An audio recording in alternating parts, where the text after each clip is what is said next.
Hello বন্ধুরা, তোমরা সবাই কেমন আছো? কমেন্টে জানিও আমাদের।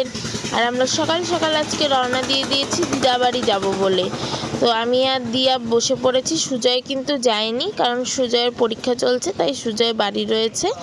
আর আমি আর দিয়া আর বাবা আর মা এই চারজনে রওনা দিয়ে দিয়েছি দিদাবাড়ি যাবো বলে। দিয়া আবার মাঝ রাস্তায় ঘুমিয়ে পড়েছে, ক্লান্ত হয়ে গেছিলো। তাই ফুল গাছটা কেমন দেখেছো তো বন্ধুরা? এই যে দিদাবাড়ি চলে এসেছি, এই যে মাংস আর রুটি খেতে দিয়েছে, আর এখানে ছাগলের বাচ্চা রয়েছে। এটা কিন্তু আমার খুব পছন্দ হয়েছিল।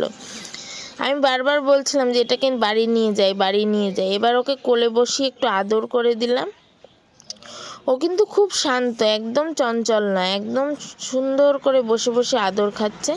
আর এই যে হাঁস প্যাক প্যাক করতে করতে যাচ্ছে। এই যে আমার দিদাবাড়ি, দেখেছো তো বন্ধুরা কত সুন্দর বাড়িটা। আমার কিন্তু খুব পছন্দ এই বাড়িটা। মাটির ঘর, একদম গ্রাম্য পরিবেশ, খুব সুন্দর লাগছে দেখতে।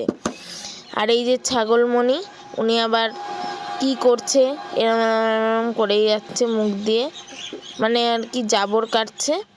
এবার তুহিনকে নিয়ে আমরা বাড়ির উদ্দেশ্যে রওনা দিয়ে দিলাম। তুহিন হচ্ছে আমার দিদার নাতি। তো তুহিন আমাদের সঙ্গে যাচ্ছে, কিছুদিন থাকবে বলে আমাদের বাড়িতে। তো তারপরে আমরা রওনা দিয়ে দিলাম বাড়ি যাওয়ার উদ্দেশ্যে। তো মাঝ রাস্তায় আমরা কিছু একটা দেখতে পেলাম। কি দেখতে পেলাম সেটাই তোমাদের দেখাই। এই যে এখানে হাঁড়ি পাতিল বিক্রি করছে, এগুলো কিন্তু সব মাটির তৈরি, আর এনারা এসেছেন রাজস্থান থেকে। খুব সুন্দর এই মাটির হাঁড়িগুলো, এত কম খরচে ওনারা কী করে দিচ্ছে সেটাই হচ্ছে বলার বিষয়। তো আমরা এখান থেকে কিছুটা নিয়ে নিলাম, কটা করে মাটির হাঁড়ি পাতিল। তো দিয়া এবার কিছু বলবে, ওর বক্তৃতাটা শুনে নিই। তুমি যে শাওড়া গাছের পেতনি, কালা পেতনি, হ্যাঁ সবাই শুনতেছে রাস্তায়, হ্যাঁ। তো বন্ধুরা বাড়ি যেতে যেতে কিন্তু রাত হয়ে গেছিল। বাড়ি পৌঁছাতে পৌঁছাতে এবার আমরা বাড়ি চলেই এসেছি প্রায়। এবার বাড়ি ঢুকবো।